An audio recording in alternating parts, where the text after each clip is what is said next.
Sharon, do you want to let me know when you see it? Looks See good. it. We're good. Great. Okay. So good morning, everyone. And again, June, thank you, and Maureen for the warm welcome. We really are happy to be here. We are going to be speaking about the innovation in complex case management, the 4Cs approach then and now. I think outside of my intro, we love history. We love to sort of reflect on what's been done. And certainly there's been a lot of pioneers in the past that have done a lot to support case management. And we hope to continue to move and move their sort of whatever they started and move that forward. And so what we're going to be reviewing our session goals, case management overview, healthcare landscape, complex care, 4C strategies, and then we're going to go into case studies. Often it's important to actually stop, look through how would you manage a case? What would be the elements that you would be focused on? So we will spend some time, in reviewing some case studies that give you some hopeful strategy and direction in terms of some of the situations that are coming up day to day. So in terms of our session goals, we are here to create a framework for case managers and healthcare professionals how to drive innovation in managing complex patient cases. To do so by enhancing patient outcomes, by fostering seamless collaboration among multidisciplinary teams, ensuring effective coordination of resources and services, maintaining a clear and consistent communication with all stakeholders, and delivering a comprehensive care tailored to individual needs of complex cases. Key highlights for all is to focus on elements that contribute to a modernized strategy and innovation in the following areas of healthcare landscape: capacity management, complex care, caregiver support, and critical conversations that lead to actionable strategies. These elements are essential and interdependent on achieving optimized resource allocation, improved patient outcomes, and successful case management outcomes across the care continuum of care.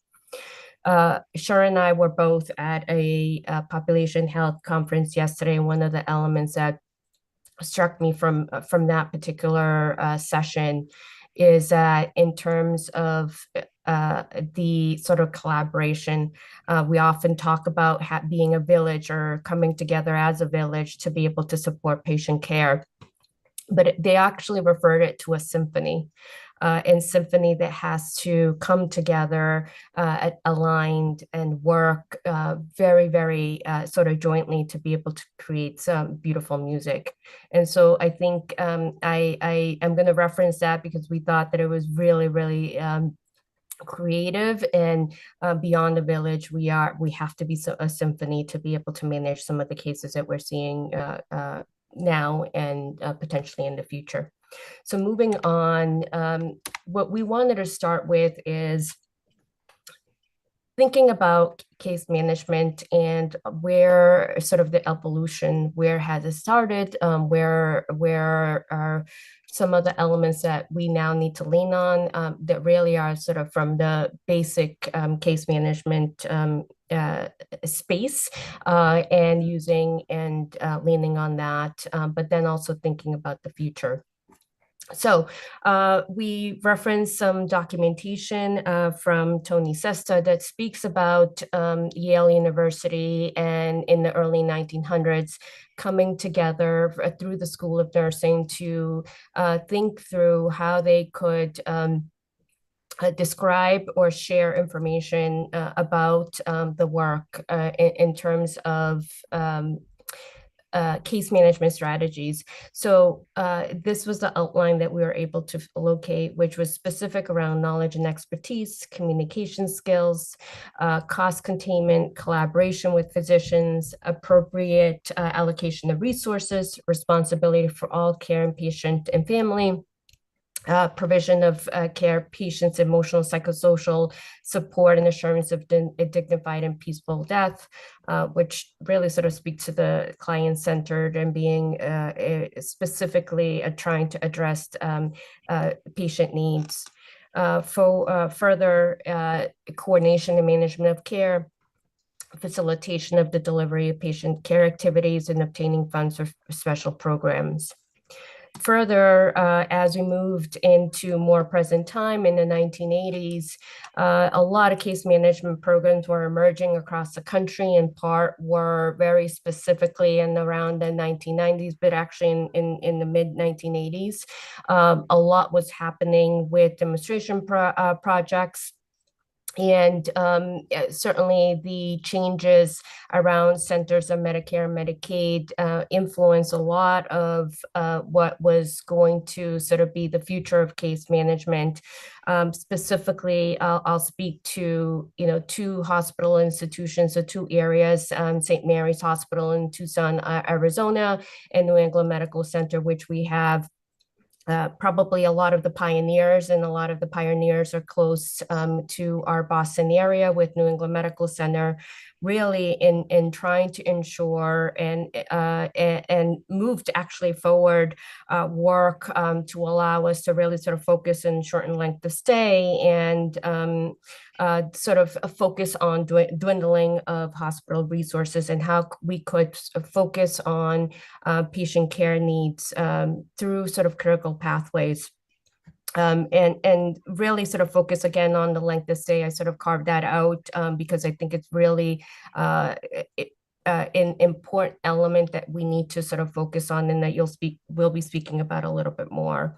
And then other sort of financial outcomes to really help and support the hospital operations. So why is this sort of important? I think it's important because throughout, we saw at the beginning, and what we're seeing really now is that case management has really been focused on and prepping itself to change, and has been sort of the receptive team to be able to help and support hospital institutions to be able to adapt to change. So as we sort of further look in terms of case management process and overview, it really is sort of the collaborative approach, a collaborative process that assesses, plans, implements, and coordinates, monitors, and evaluates options and services required by the client's health and human service needs. But as we're looking at all of this, the screening, assessing, stratifying, risk planning, and care coordination, that's all impacted by current landscape and what is available, all of the inputs, all of the elements that are really sort of part of the work to create a plan, and all of that is really sort of changing across time, and particularly before COVID and post-COVID. I think a lot of people talk about those elements, but they're really a big impact to everything that is being done in the hospital institution, and by local case managers helping to support patients every single day. So now let's look at some of the landscape elements and the impacts. The care continuum landscape has become more and more challenging, and cases that are coming forward and patients that are coming forward are coming in very different ways. And so this MHA graphic really sort of is important because it illustrates the patient journey and illustrates all of the impacts that we're seeing. So not only before patients actually entering the hospital, at the entrance, in the hospital, and then exit.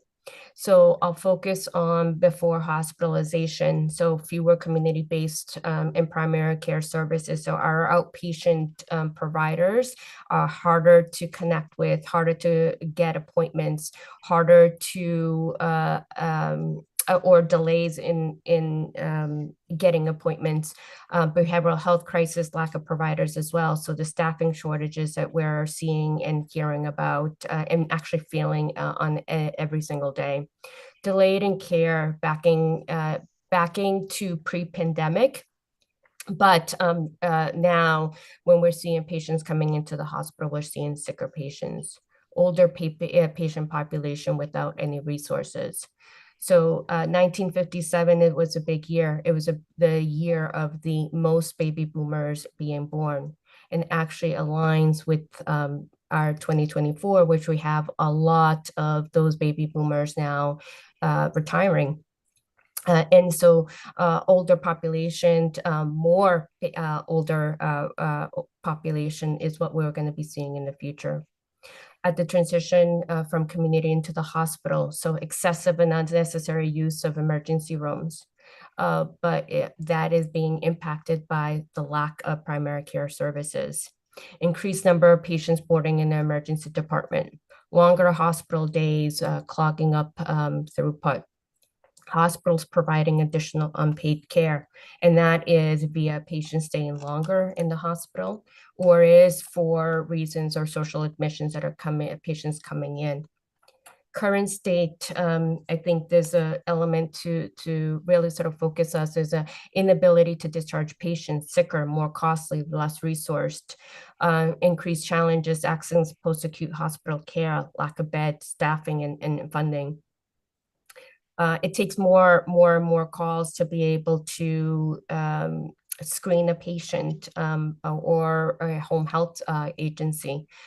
Before, it could be 1 or 2 referrals to be able to place a patient, and now we're looking at 10 plus referrals to be able to secure an agency, and that could be because of staffing. Deep financial losses for all healthcare. And that's through staffing or extensive length of stay, caregiver burnout, and workplace violence. And we're hearing that through the news. We're hearing about the workplace violence is coming through patients as well. Workforce shortages and patients experience care access challenges, which really goes with the at the beginning what we started speaking about. So now I'll transition into Sheridan, and Sheridan will start going through some of the elements in terms of complex care and their emerging of what we're doing. Thank you, Trancy. And thank you for mentioning our symphony. I think that's an important piece for us all to remember that essentially you are all our orchestra. And if we're going with this theme and analogy, my music preference is advocacy. And that's what's brought me to this particular landscape. And so the landscape that Trancy just reviewed with you, you can see involves many factors about our current state. In this area, we need to be innovative and approach case management uniquely. And I think jumping right into what our kind of structure about a team, a care continuum management team is important. I'll begin with the thought about what the structure should be. Case management is crucial for our RNCCs to follow our patients from admit to discharge planning, their level of care assessments for continued progress and discharge planning, social work for the psychosocial support, guardianship, behavioral health, addictions, all the aspects that's necessary for the psychosocial aspect of the patient. The resource center. So for us, we have what's called care transition specialists. Those people are assisting the case manager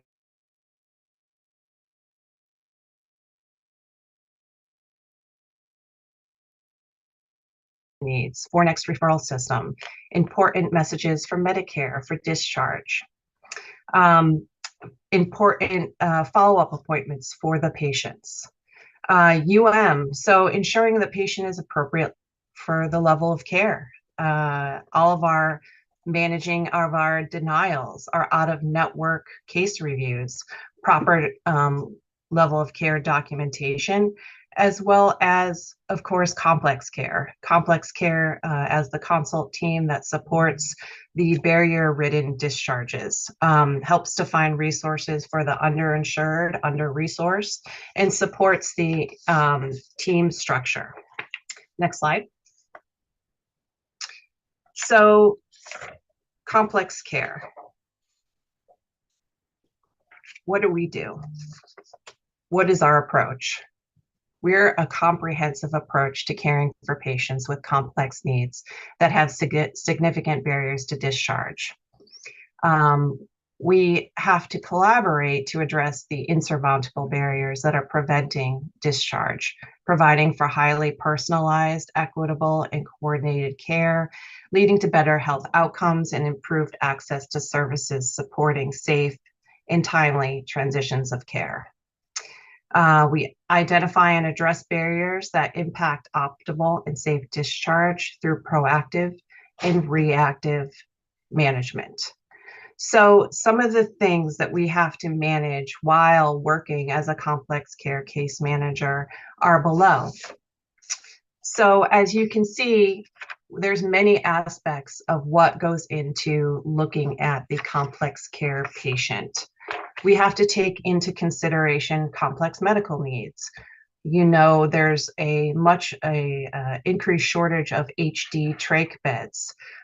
We have vents. We have transplant patients.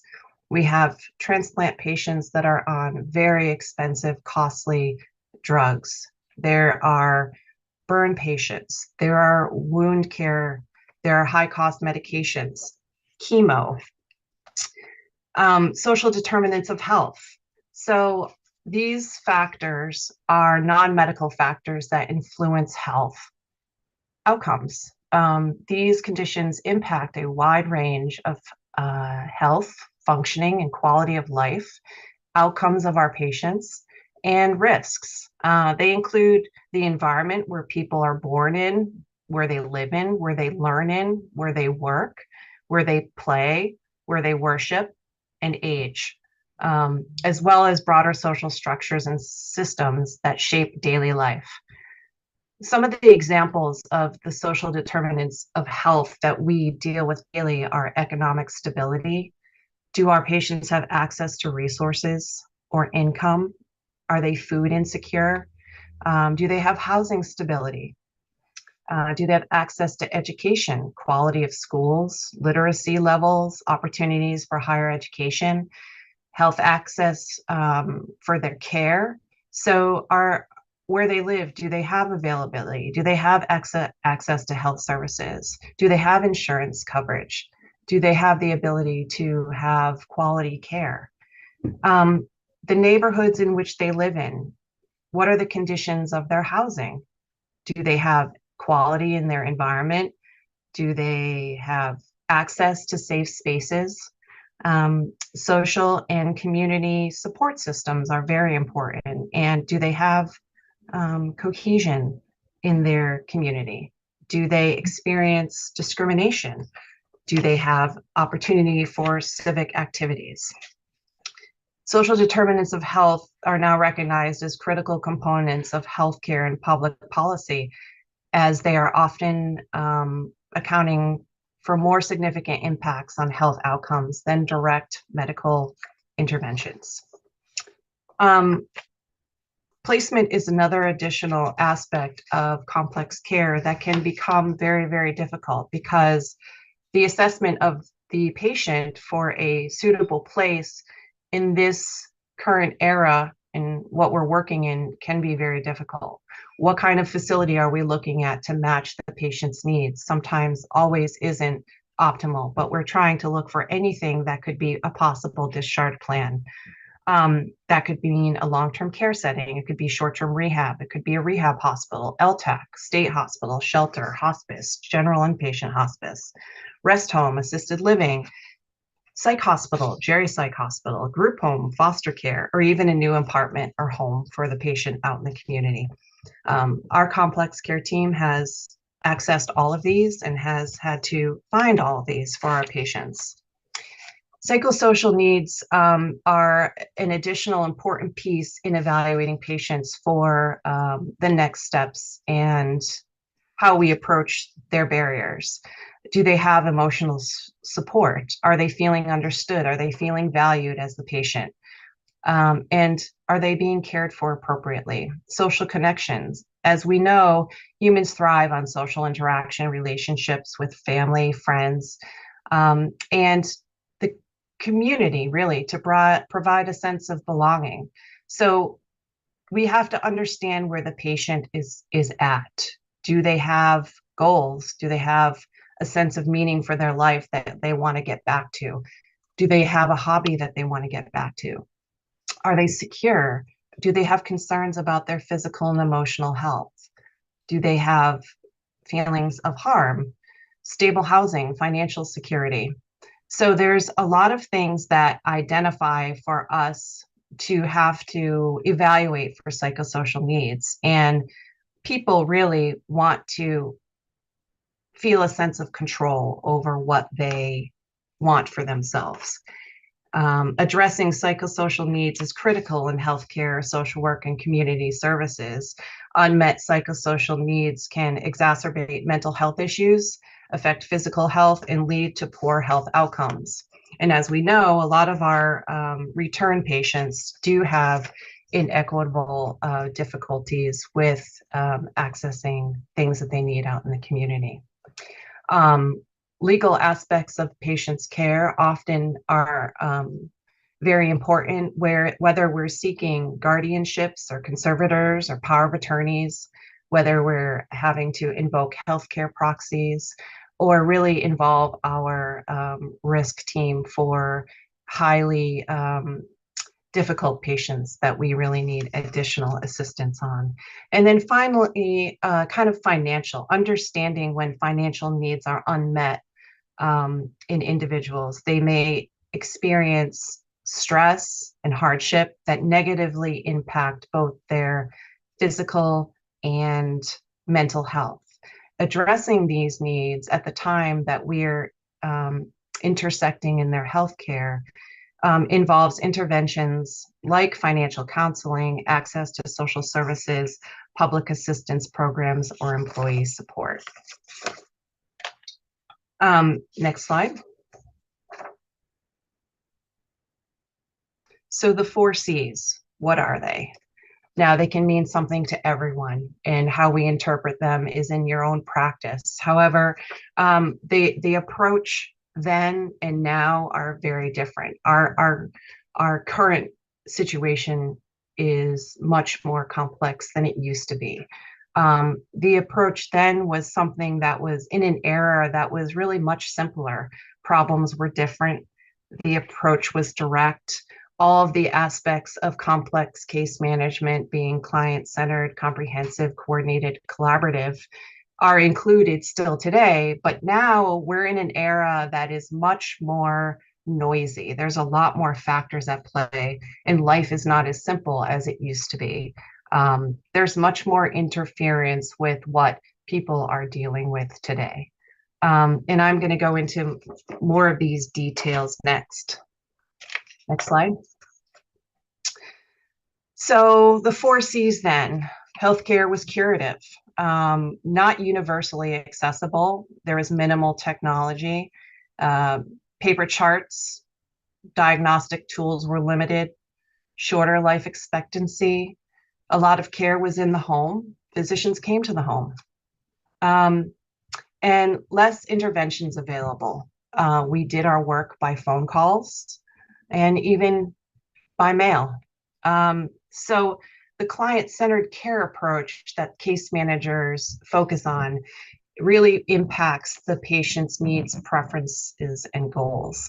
That client-centered care is continued today, and case managers work to empower the patients, ensuring that their voices are heard and that they actively are involved in their decision-making process. Comprehensive. So we're considering the whole patient, the whole person in all aspects of their situations. It can include health, housing, employment, social support. All these things are addressed by the case manager. Coordination. Coordinated between different services and agencies are crucial.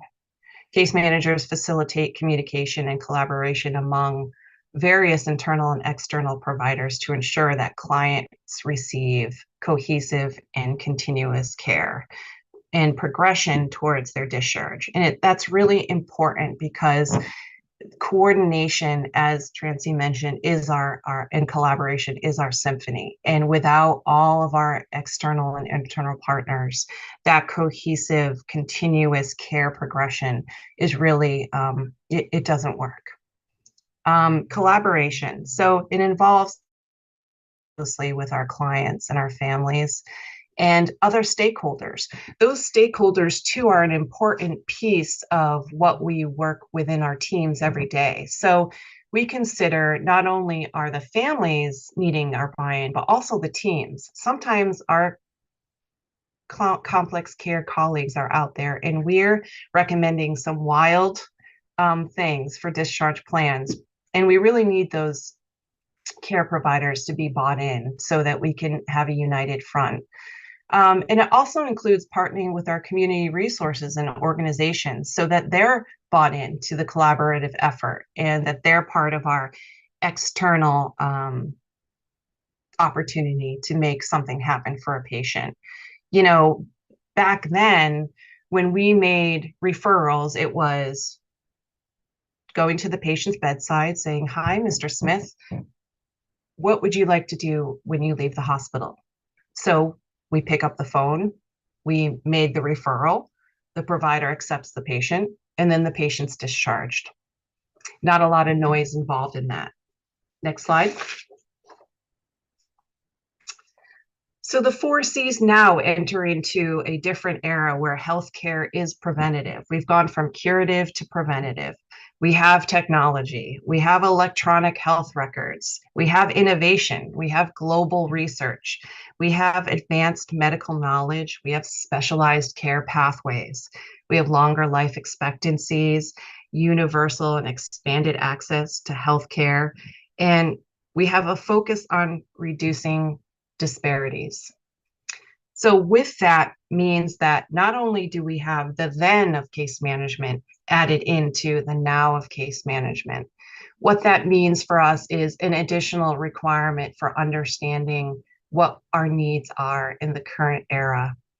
Capacity management. So for us, capacity management is a whole section of what we need to do about our resources.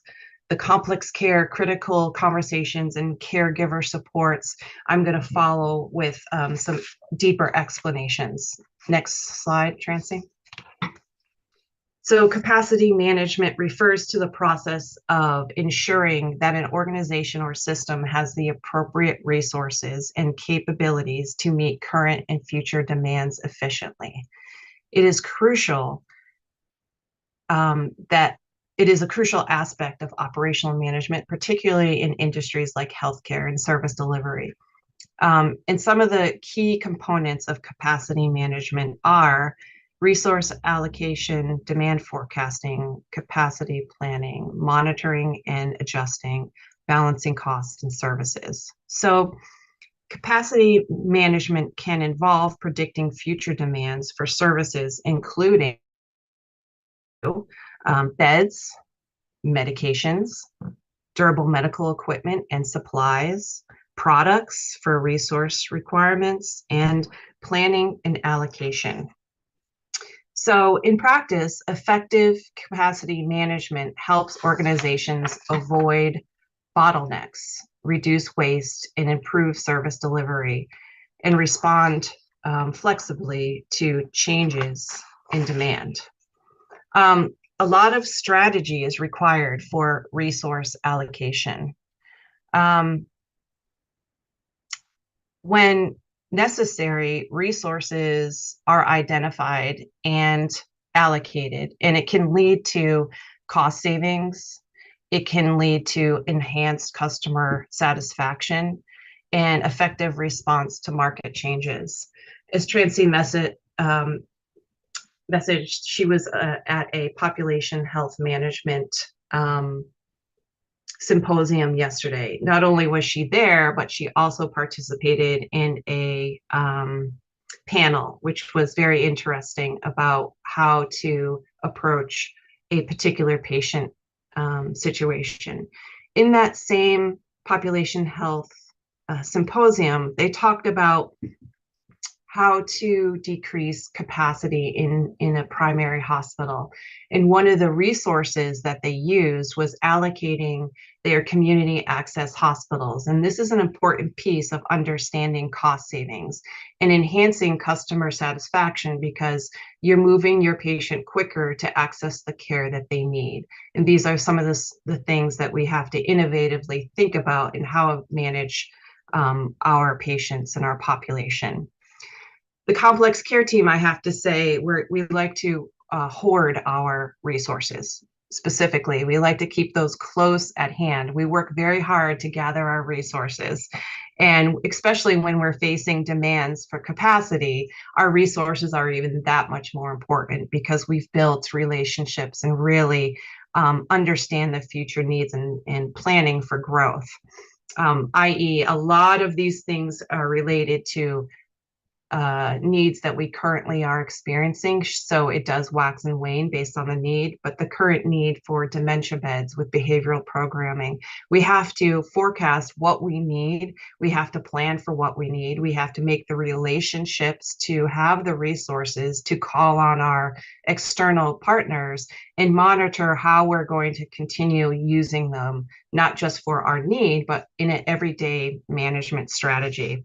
So relevant data on our delayed patients also used is monitoring for the future and adjusting what we need as we go along. Next slide. So complex care within that structure refers to a coordinated approach to managing health and social needs of individuals with multiple interconnected and often severe health conditions. These patients sometimes referred to as high need, high cost, as well as under-resourced individuals typically require a range of services across different sectors, including healthcare, social services, and community support. The goal of complex care is to provide a holistic, person-centered care that addresses equitable access to care for both medical and non-medical factors affecting a person's health. We like to say that this is done the right place at the right time. It's key for patient satisfaction.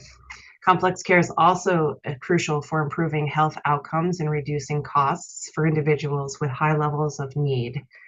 By addressing the full spectrum of a person's needs, complex care can lead to better health outcomes, enhanced quality of life, and more efficient use of healthcare resources. So 7 parts to a complex care approach are below. And as you can see, it involves many aspects of what we do day in and day out as case managers. The comprehensive assessment is, the evaluation of physical, mental, emotional, social, environmental variables that creates really a picture and then can afford a patient a personalized plan, which includes, their medical history, their functional status, their social history, their cognitive function, cultural, spiritual considerations, their lifestyle, and really a risk assessment. The people that are involved in this multidisciplinary team can be a collaboration or a symphony of our physicians, our physical therapists, occupational therapists, speech therapists, social work, our care transition specialists, our respiratory therapists, our nurses, our case managers, and then we have our specialist doctors like our geriatricians, our physiatrists, neurologists. Care coordination brings the organization of the entire care plan that the patient is part of, and they make it patient-centered to progress that patient to discharge. We engage the patient and the family by building a trusting relationship, and that is important for information sharing, both for us and for them. So we want to engage them by being trustful, but we also want to ensure that if they trust us, we can get the information we need to progress them. Integrated plans are customized for the patient-centered goal, which is goal-oriented for them from the multidisciplinary aspect. It's beneficial for individuals with complex and chronic multiple healthcare needs. So focusing on the quality of life while we're planning is overall the well-being and the review of factors affecting this particular patient, whether it's the chronicity of their health issues, whether it's mental health, whether it's socioeconomic, aging, or cultural issues. It's important to understand how we're coordinating that approach for that specific patient and what it means to them. And then outcome monitoring. Evaluating and assessing the impact of what we're doing and how we're doing it. That means data. Data. Our patient financial services data, we track daily information about our patients and our population. We track data about their primary diagnosis, what services they are on. We track data with our rehab escalation team, how many times the patients are seen, what it involves, how much quicker did the patient get discharged after they were put on the rehab escalation team. Our guardianship tracker, what is involved in the patients who require guardians, as well as delay days, and how are we approaching our delays in a fiduciary responsibility and approach that's people understand. Next slide. So part of an important piece of what we do day in and day out, no matter whom we talk to, it doesn't have to be patient facing, it could be anyone in our day, is about critical conversations. Critical conversations refer to discussions that involve high stakes, emotionally charged, and sensitive topics where the outcome is significant for the people involved. These conversations can occur in various settings, include workplace, healthcare, personal relationships, and education. The ability to navigate critical conversations effectively is essential for maintaining trust, resolving conflicts, and ensuring positive outcomes. Critical conversations are important because they are honest and strategic discussions amongst healthcare providers, patients, stakeholders in order to facilitate difficult decisions, align in goals, and address potential barriers to affect case management to become optimal for discharge planning. So by doing this, we need to prepare. We need to have all the info for the discussion. We need to meet before we have the next steps in talking with a family. We need to get on the same page. We need to be bought into one another to be able to facilitate a conversation that might not be beneficial or preferred. We need to create a safe environment and, really understand what might work for the family or the conversation for which we're going to have. If we're having a hospice conversation, we're not going to have it in a loud, wild environment that might be hectic on a floor. We're going to pull those people into a private conference room and set the stage. We're going to stay focused and calm and avoid the weeds. We're going to be focused in our conversation, and we're going to actively listen to what the people we're talking to have to say. We're going to be using clear and respectful language. We're going to empathize and appear to understand the position that they're in and acknowledge, but also compromise. We're going to manage our emotional responses, and we're going to check how we're responding to what is being discussed. And then, of course, after our conversation is complete, we're going to follow up and make sure that we're all understanding what we just talked about and the outcomes. So what does this mean for the patient and the family and everyone that's involved? It means that we have to maintain trust. We have to maintain trust because we are we're so involved in these patients' lives, and the advocacy and the focus in this patient detail is so important for their next steps. Not important for their outcome, but important for them, important on what's going to be important for them. So why is trust important in setting the stage for these critical conversations? Well, the trust is important because it equals our credibility and reliability. So when they trust the professional that's talking to them, they're going to hold them, that their information is going to be credible, that the sensitivity of the situation is being understood by everyone. And really, trust can affect patient outcomes. A patient that trusts their PCP who is being diagnosed with diabetes probably will mean that they're going to be more compliant with their diabetes care and their follow through.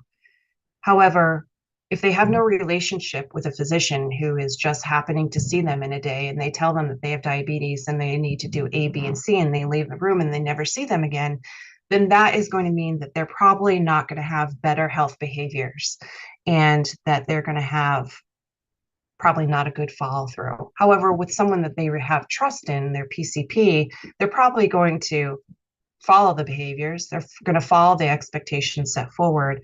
They're going to have fewer symptoms and they're going to have a higher quality of life as a result of that. So resolving the conflicts are important because when we maintain trust, we're going to have some resolution.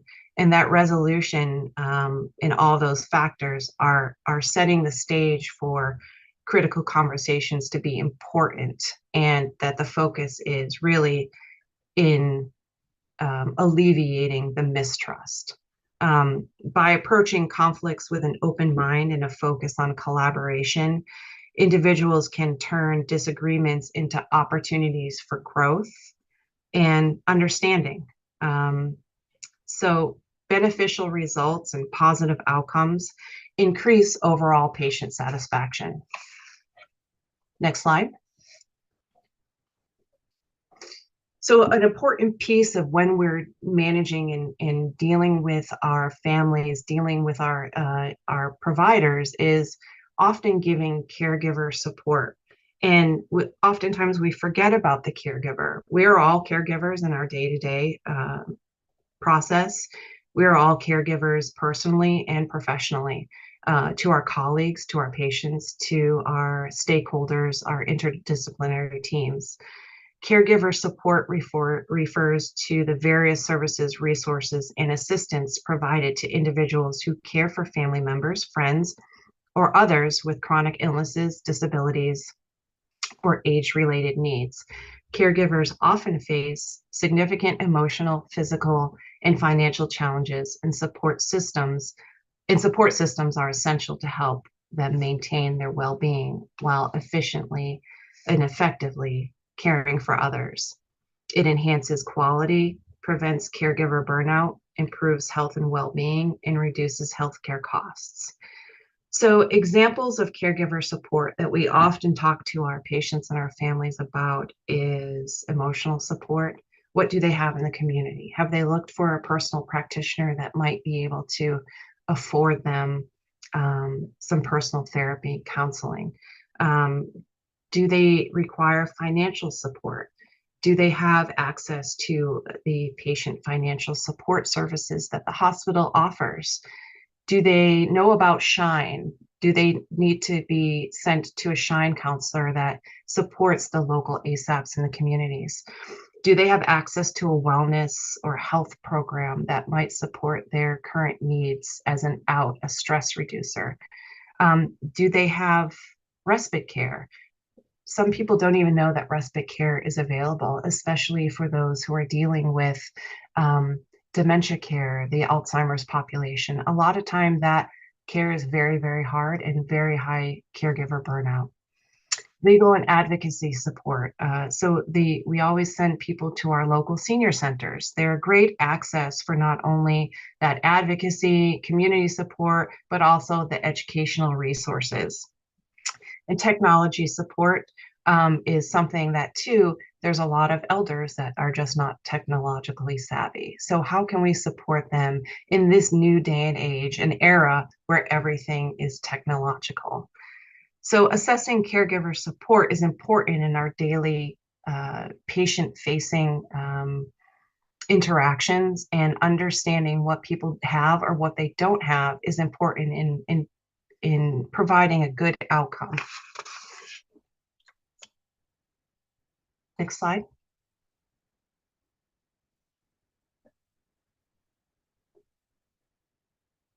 I think this is you, Trancy. Sorry, it takes it. I have a little delay here, so apologies. Sharon, thank you for going through the 4 C's and going through all of these sort of specifics related to all of the areas. but how do you put it into practice? And so we want to spend a little bit of time to thinking about how do you put all of these elements and have this at the forefront as you're sort of in your day to day. And we're trying to think it through from a person that is working at the bedside, or from a management perspective as to what could be areas of support focus that you could think through. So in starting with capacity management, awareness of patients that are medically ready. And so from a bedside perspective, if you're looking at your assignment of the day, really focusing on the patients that are medically ready. And so that is twofold. One, to ensure that patients that are need to be in the hospital are sort of the focus, and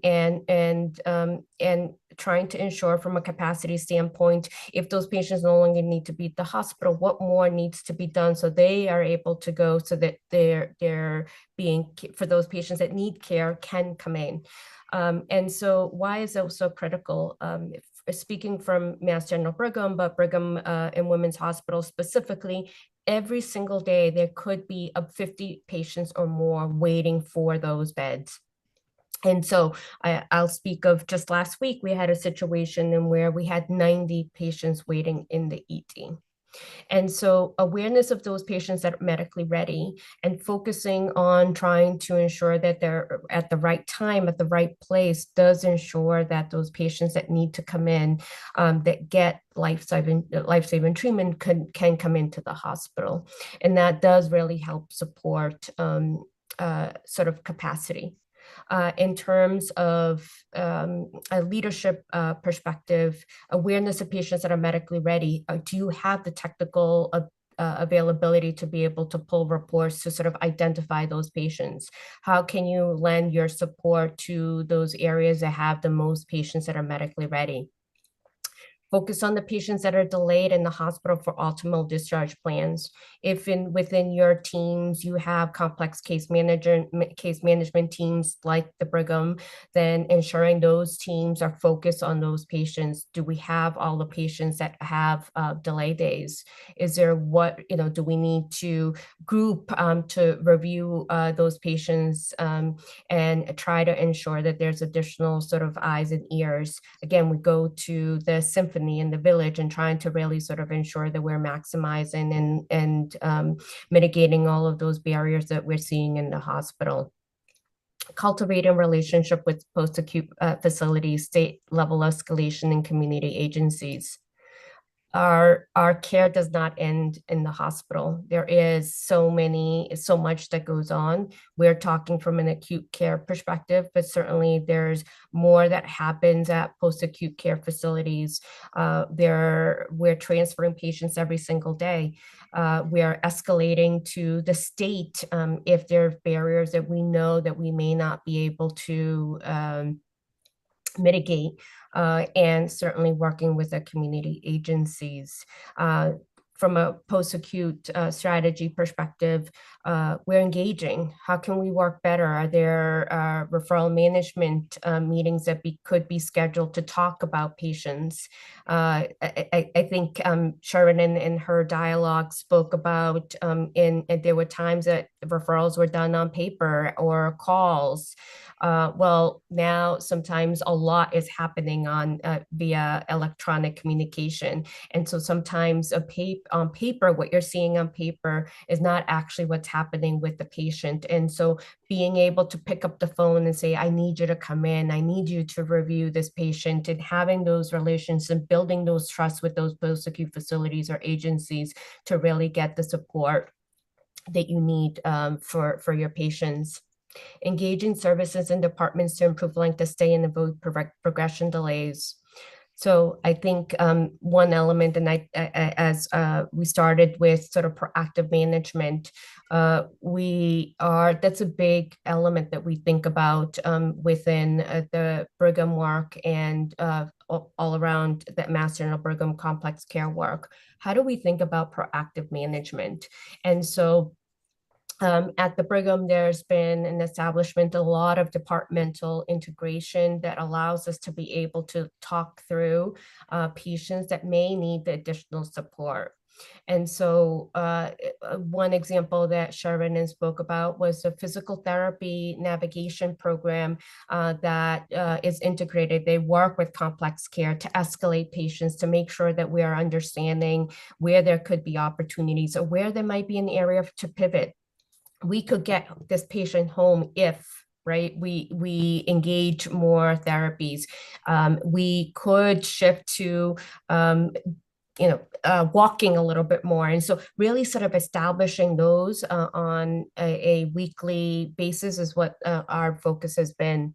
Other areas are we are engaging our general counsel on a weekly basis. So generally we're calling our legal team or risk team and saying, I have a problem. So that that sort of reactive management. I have to review a patient. But if they have standing meetings with our legal teams, are reviewing cases, what do you think about this? There's an ability to get more context to them so that they're engaged if we need them in any particular way. So there's been a lot of establishing of specific meetings to review patients to ensure that we're reviewing on a daily or weekly practice. Patient financial services, Sharon spoke about the social determinants of health and that being an area of a lot of focus. Well, we're seeing a lot more patients coming in without secondaries or without any Part Bs. And so engaging patient financial services for their early interventions is key. Engaging them if there's an idea that there's going to be a long-term care need. And actually, the complex care team at the Brigham meets with them every single day with an ongoing list to ensure that we are able to support and provide all of those additional potential interventions as it relates to financial and awareness of hospital needs. I think transparency of what is needed is critically important. From a leadership perspective, we try to ensure that there's communication not only to the internal teams, the case management teams, to let them know what's happening in terms of the hospital. We have 90 patients in the ED. Then we want awareness. We want the information in terms of if they need support, where can a management support? From a bedside perspective, if you're getting those emails and need help and need support, escalate those patients or bring forward the areas that may be needing more support from your end or you need help. Sometimes people think I have it, I'm good, but then there could be a call about another patient or something else happens, and so those delays or those areas do sort of impact the overall hospital, particularly when there's so much need. So moving on to complex care, focus on supporting patients with barriers to discharge. We're doing a lot of reporting, as Sharon indicated, trying to think about not only how do we have sort of more awareness of patients that are coming in with barriers. So we have reports that we're able to reference for underinsured patients. If we have Mass Health Limited or HSN patients, how do we know about them sooner? If there's plans that could entail placement, how do we manage those sooner? And so the closer we know, and we're using our EHR for a lot of that information to be able to then reference and have awareness of what's going on from not only sort of a hospital perspective, but also a specific area, and trying to engage as much as possible with the teams related to those cases. There's complex medical patients that we know just from a placement perspective, and Sharon also alluded to that, the trach HD or the vent HD. If those cases are, if we have reports that actually will tell us if it's a trach HD or a vent HD, to be able to say and ensure that we're actually involved or engaging those teams, because we know that's going to be a really, really sticky situation with the lack of vent and trach beds, and adding the HD component just makes it very, very complicated. We're running reports of cases that have 100% denial rates. So frankly, if a patient has not been accepted to any agency or facility based on referrals, we know there could be a need to look into those situations because they could need additional support. And so looking at those specific cases helps us to allow us to be able to think about how do we help support not only those case managers, but as a whole, how are we helping to support those patients? And moving forward, patient-centered approach in terms of complex care. These, when we reference reports, so we reference some of that, that's just our trigger points to be able to know what's happening. But then it's really thinking about how do we support that patient and how do we advocate for those needs?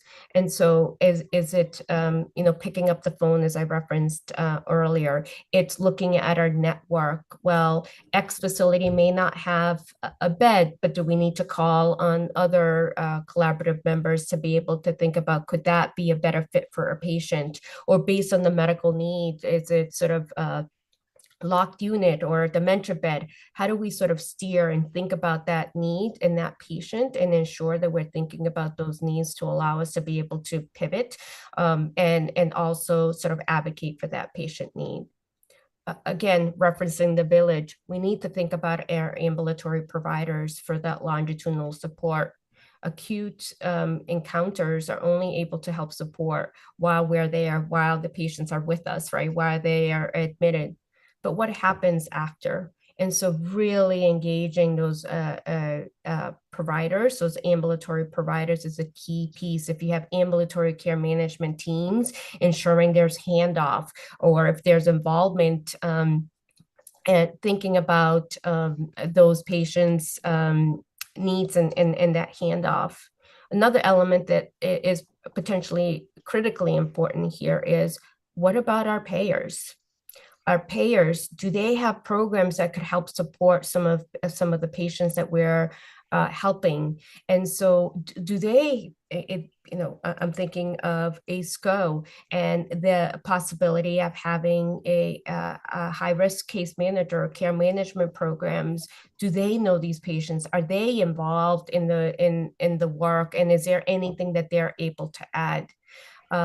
There's been, we work with a Medicaid commercial high-risk program that is very, very sort of receptive to helping and engaging and providing direction for their members if they're called on. So definitely thinking about all the community providers, the ambulatory providers, to be able to think about longitudinal support is a key element into sort of complex care. And then develop pathways based on trends. So we're seeing, we have a large oncology population. And so do we need to start rethinking and sort of focusing on the way that we're thinking about sort of radiation treatment, and radiation treatment maybe not happening in the hospital? Can patients go to skilled nursing facilities while they're on radiation?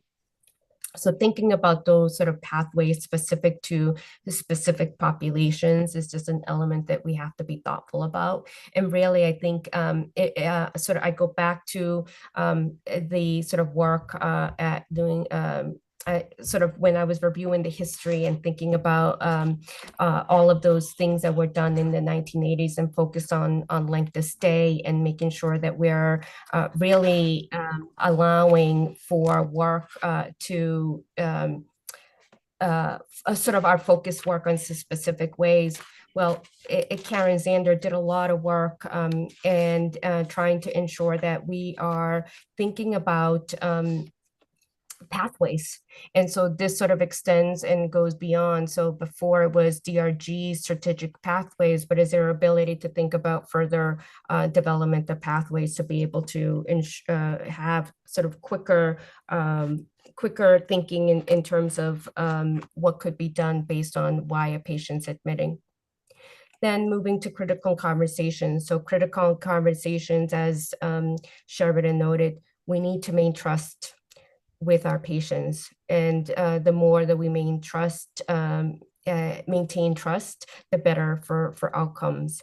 And so if you are the bedside, being engaged in critical conversations. If you're in management, how do you sort of engage your teams and supporting critical conversation trainings and overviews? There's a lot of books now, and certainly I'm happy to share if anyone is interested, but there is a lot more in terms of how do you manage a critical conversation. And so supporting that as a theme or an area of that you can focus your teams, it certainly allows us to be able to ensure that you're able to maintain that trust, to allow for transparency and allow for those outcomes. The caregiver support that Sharvin was focused on, more and more, we are having to engage caregivers with older populations. We have less patients that are coming in that will say, I don't have a phone. I don't have anyone. I have a neighbor that you can call. I have X that you can call. But more and more that's coming, if the people or the support systems are less.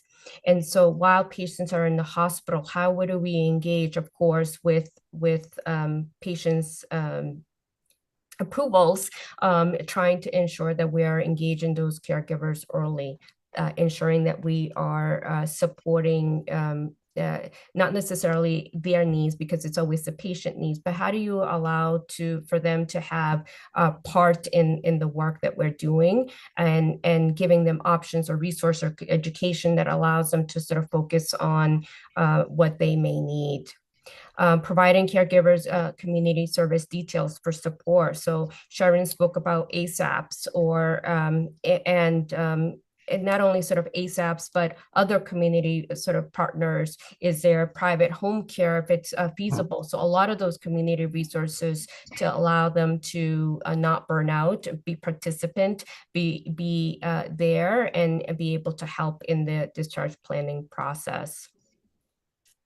Okay, so next, we have reviewed sort of some history elements. We've reviewed some of the elements that we're focused on in terms of the 4Cs. We've spoken about how you can think about strategies as it relates to these 4Cs. Now we want to talk about and move into sort of how does this look into practice, and what are the elements that we need to sort of be thinking about as it relates to patients. So I'll shift it to Sheridan, and we'll start with reviewing a case. Thanks, Trancy. Before we go into the case studies, I just want to recap that case management is much harder now, and there are many more needs and a lot more management of complexities clinically, chronically, psychosocially, and with our insurances in the climate that we're living in, with the control of our insurances. So just want to thank you again for being part of our orchestra and helping us through our resources, being able to advocate for these cases that are coming up in these case studies, because it really highlights the intersection of complex case management, and it includes all of the necessary compounds or components of the then and the now, and how they incorporate all the strategies that we've reviewed today, and as well as really focuses on the social determinants of health, which is really the important piece of accessing and maintaining the outcomes of our patients. Next slide. Our first case study, Mr. S. This is a gentleman who is an 84-year-old retired physicist from the Ukraine who was admitted to the hospital with a history of Parkinson's disease, on-cinnamate, hypertension, BPH, who was brought in by the daughter after experiencing frequent falls, confusion, failure to thrive in the setting of non-adherence to his medication. The daughter moved the parents from out of state to Boston to live with her after being found unable to care for themselves. Mr. S has exhibited rapid cognitive decline with agitation and paranoia over the last 2 months. A little bit of the background. The husband and wife had lived in Section 8 housing. The wife was the primary caregiver at baseline. The son, who was out of state, cut off ties with the parents. Daughter, who was previously estranged from the parents since the age of 14, lives in the Boston area. Within the last year, the daughter reconnected and visited her parents every 3 months. Her last visit revealed a change from previous visits. She witnessed an inability for her parents to care for themselves, lack of finances and bill management. They were found with no food, no medications, unsanitary conditions, and a lack of personal self-care. The daughter brought them to live with her. Patient with a long history of paranoia, which worsened in the 2 months prior to admit. He was afraid to talk on the phone because of the line being tapped, afraid of being videoed, governmental conspiracies. The wife, primary caretaker, also became ill due to her medication noncompliance and inability to care for not only herself, but also unable to care for the patient. Next slide. So the assessment. The case management assessment was completed the day after admission to the hospital. It was a comprehensive review of key barriers outlining the inability to transition to discharge. Not only were risks surrounding readmission identified, but it identified many social determinants of health components that required follow-up from a multidisciplinary team. The barriers noted were as follows. There was no healthcare proxy. The patient had no decision-making capabilities. The patient was on a one-to-one sitter with agitation. We had to review if there was a potential need for guardianship.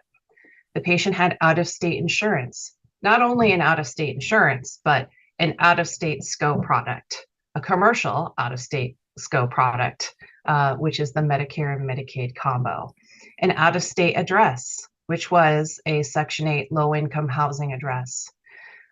Nationality was Russian speaking, and they were primary spoken Russian and written language. There were no services and brought her parents to Massachusetts. There was no elder services, no VNA, no ability to navigate the community. There was no PCP. The lack of support as a daughter was evident because she also works full-time. The primary caregiver, which was the wife, was also decompensating in her role of caring for herself and as the caregiver. Case management then implemented a care plan to include many internal resources within the primary and secondary teams, ensuring all aspects of the patient care was being considered. The case manager requested consults for complex care, social work, geriatrics, patient financial services, care transition specialists, proactive alignment of assistance to address the complexities and support in the ongoing evaluation, implementation, care planning, and transitions of care that ensued.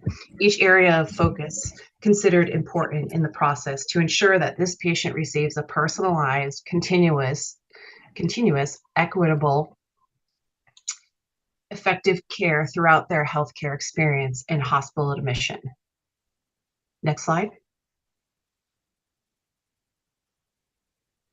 So the response. The complex care team consult order was placed 2 days after Mr. S's admission into the hospital. So right away, within 2 days, people knew we are in trouble. We need help. Conversations began with the daughter and the team, assessing barriers regarding social determinants of health, financial, psychosocial, legal, and placement. A comprehensive, proactive review of interventions was necessary and was created to ensure a safe and supportive discharge plan, including critical conversations regarding the patient's status and future barriers. So this is a lot of things that I went into, but it shows the detail of what we every day have to really manage. And it's important because the aspects of complex care case management are only getting more and more resource intense. And so I'll review a few of these here. Patient with complex needs, including Parkinson's, dementia with behaviors, medication non-adherence, a total care patient. He was a total lift out of bed. He experienced paranoia and thought his medications were being poisoned, and his wife had stopped picking them up. psych eval was necessary and completed. Geriatrics and social work both created care plans supporting Mr. S. Our Office of General Counsel was also involved to review healthcare proxy, the validity of which it was signed. The patient was needing insurance changes from out of state to Massachusetts, from a United scope plan to an in-state insurance plan. Complex care and patient financial services worked with the insurance entities to disenroll. Daily discussions about the process took place for the out-of-state and Massachusetts processes. Mr. S had been disenrolled from the primary SCO on paper, however, still showing as prime in the CMS. Our next steps were not only to support the daughter in this process, because as professionals, we were frustrated. You can only imagine how frustrated she was with all of this going on. We involved our external resources, our advocates, our EOHHS ombudsperson, Mass Hospital Association, who advocated with the out-of-state Medicaid system, which then did terminate and Mass Health was applied for. Mr. S's discharge or address needed changing with Social Security. So not only did complex care, social work, and PFS assist the daughter with the process, but so did our EOHHS assistance required again, because it took many, many rounds for the system to upload. Healthcare proxy and guardianship review, we asked geriatrics to help support an evaluation, psych eval, social worker, to try to see when the patient was able to appropriately clear and sign a healthcare proxy. It was ongoing. We didn't know if that was going to happen, but eventually he was able to assign a healthcare proxy. The wife, the primary caregiver, was failing while the patient was in the hospital. Complex care learned from the daughter that her mother was actually going to be hospitalized.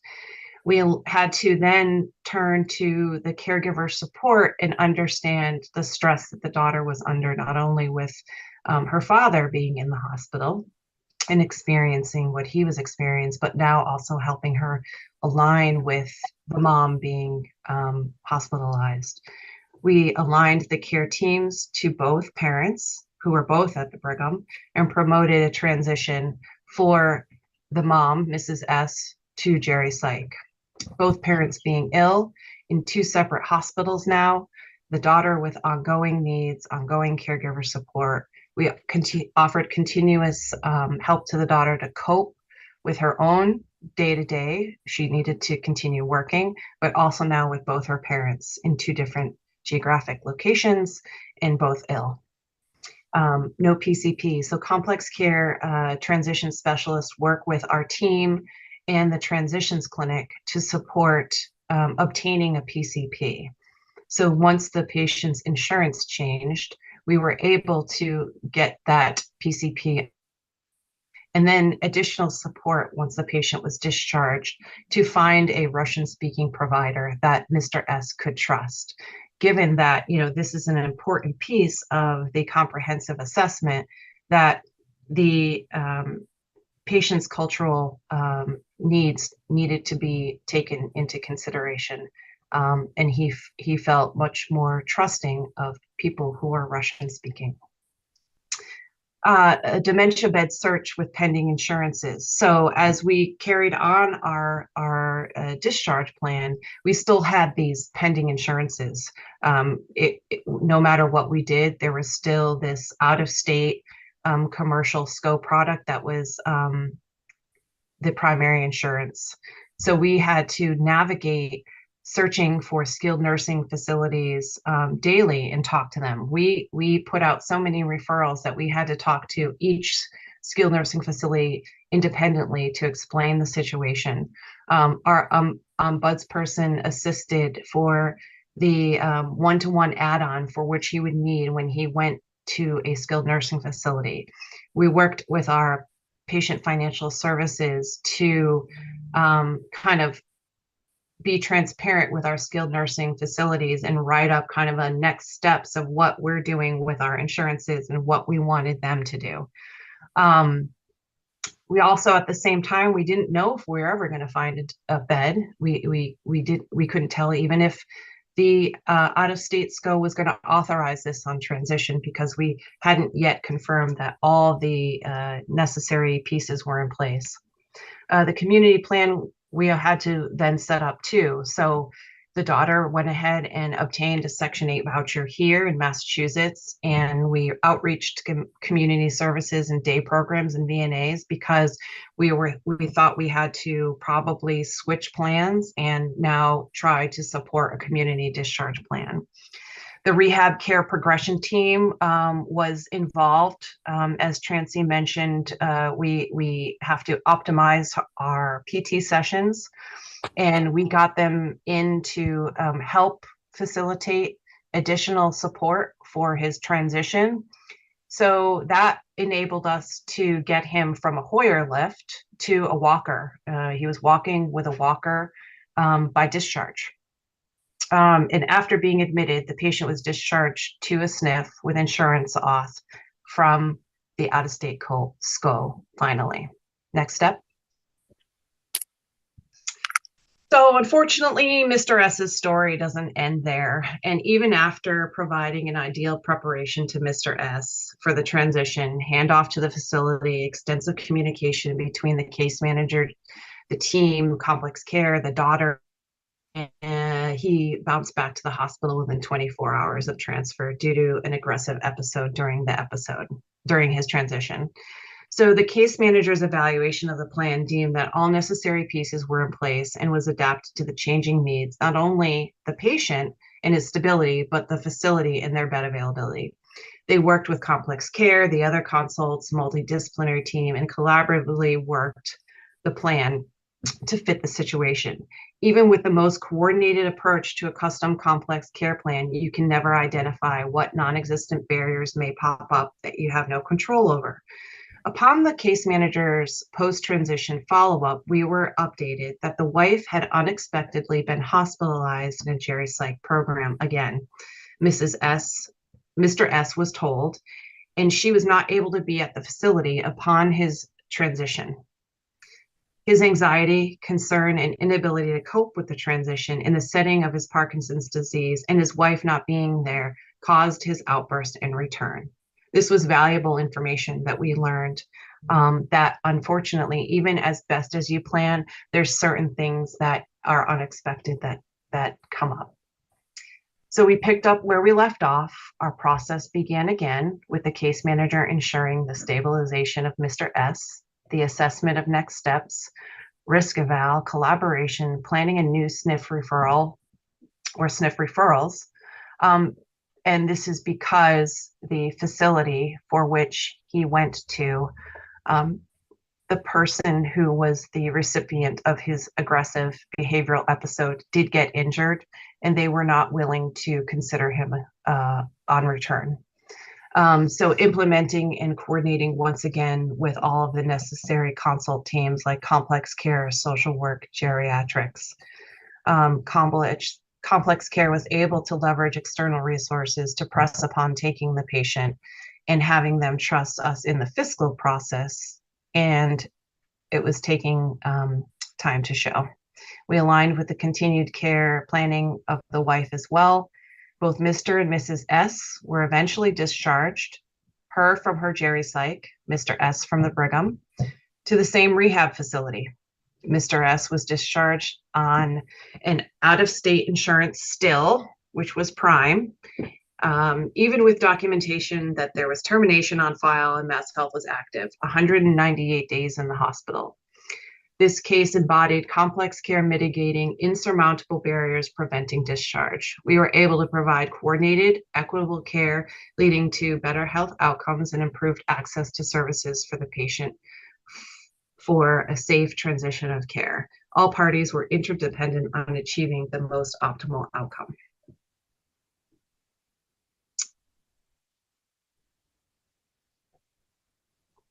So going into a different type of case study. So Uniquely, we, as you know, quaternary care involves dealing with and caring for all sorts of different patients. This next case study is a 56-year-old African-American female who has a complex past medical history of an acute kidney injury, allergic rhinitis, asthma, cataract, congestive heart failure, chronic pain, diabetes, lower extremity edema, GERD, gout, hyperlipidemia, hypertension, major depressive disorder. Did I mention diabetes? Obesity. This patient originally had come in at 750 pounds. During her hospital stay and a gastric sleeve procedure, she did have a weight loss and was currently 418 pounds. She had obstructive sleep apnea, all sorts of things that we look at in a chronically sick patient with chronic needs. She comes to the ED with leg swelling, worsening, shortness of breath, despite having recently started on torsemide. The patient is known as a high ED utilizer with ambulatory care management involved. The background: Ms. H lives with her boyfriend in an apartment, endorses complex family dynamics within her large family. Patient is disabled, does not work, receives SSI and staff benefits. She's insured by a Medicaid plan. She's dependent on a motorized wheelchair for getting around. She has bariatric equipment, including a hospital bed, commode, and cane. She has a PCA in place. For support, she identifies her significant other, mother, father, 2 grandchildren. Additionally, Mrs. H notes her ambulatory care manager as a source of support in her life. Next slide. So the assessment. The case management assessment was completed the day after admission to the hospital. It revealed multiple layers outlining social determinants of health, high-risk ambulatory care management involvement, a high utilizer of the ED, mental health concerns. An acute care plan was noted. On disability, managed Medicaid, under 65, bariatric equipment needs, with some noted to be in disrepair, history of trauma, high risk for readmission, discrepancies of services in place, and mistrust in the healthcare system. So as we begin thinking about this patient, that last sentence, a mistrust in the healthcare system, is setting the stage for what's to come for this patient for continued success. Barriers noted within the initial assessment that was very comprehensive was the bariatric equipment needs, as well as a 3-person assist for transfers. Psychosocial difficulties with a history of trauma, anxiety, panic attacks, and life stressors. There was an acute care plan in place. High-risk ambulatory case management with high D utilization. Mistrust in the healthcare system. VNA not wanting to take back. The case manager began to implement a care planning that was necessary to transition to discharge. Cardiology, emergency medicine began medical workup for increased lower extremity swelling and shortness of breath. The proactive approach for barrier management included the case manager suggesting consults and weigh-ins from complex care, physiatry, psychiatry, social work, chronic pain, neurology, rehab, and the care transition specialist. Case management set forth a plan for integrated interventions in a patient with chronic health conditions, high-risk criteria, and resource-intensive. Appropriate proactive planning begins at the time of admission, and utilization of resources is key when coordinating care in a patient that is known to necessitate immense resources for care. Next slide. The response. So the complex care team consult order was placed 9 days after Mrs. H's admission into the hospital. Again, we began a very client-centered approach, reviewing her clinical complexities, understanding the multitude of barriers that this patient was facing. The complex care team was able to unravel a long history of care trauma that this patient experienced. At this time in reviewing her chart, we identified that she had experienced 23 hospital visits and or admissions prior to this encounter. So we stopped there and we really thought about this patient. We went to the patient's bedside and we asked her what she wanted. She wanted to go home. So logistically, we said, Mrs. H, do you think that you're able to participate in going home? You've identified that you have broken equipment. You've identified that you have failed at home. You've identified that you have not preferred your VNA. Do you think this is an ideal situation? Probably not, she said. So what do we do next? She said, well, I don't want to go to rehab. I've had bad experiences at rehab. They never take good care of me. So this is where we had to start. So we reviewed with physical therapy consult, which they did the consult 5 days after admission. These notes indicated that this patient was a lift out of bed requiring a bariatric sling, a 3-person assist for standing, 2 to 3-person assist for return to supine and side lying. This level of assist was going to be a barrier to a sniff, placed on the PT care escalation team list to optimize PT treatments, cooperative and wanting to work with therapy, but her pain was a limiting factor. We reviewed with physiatry, which is a consult team at the Brigham, who notes that on hospital day 16 was their initial review of the patient. They indicated that the patient is limited in walking due to her pain. At baseline, she is independent with mobility and able to perform her transfers from bed to power wheelchair using a stand-step transfer. Identified a plan for pain and up titration of medications, including nociceptive, neuropathic, and psychogenic medications. Advocated for a higher level of rehab in the setting of significant weight loss and positive gains able to be made. So this in of itself was a huge jump to think that this patient, who was being documented as a bariatric lift, 3-person assist to go to acute rehab, was a big ask. However, we depended greatly on our external relationships that we've built, and complex care and PM&R worked to set the stage for this patient to be treated and accepted in a way that was equitable, to give her access to care that normally she would have been overlooked for. So we reviewed all of the necessary things for her care planning, customized her care planning to her physical abilities, her psych concerns, her depressed mood, her anxiety, panic attacks, with her history of multiple traumas.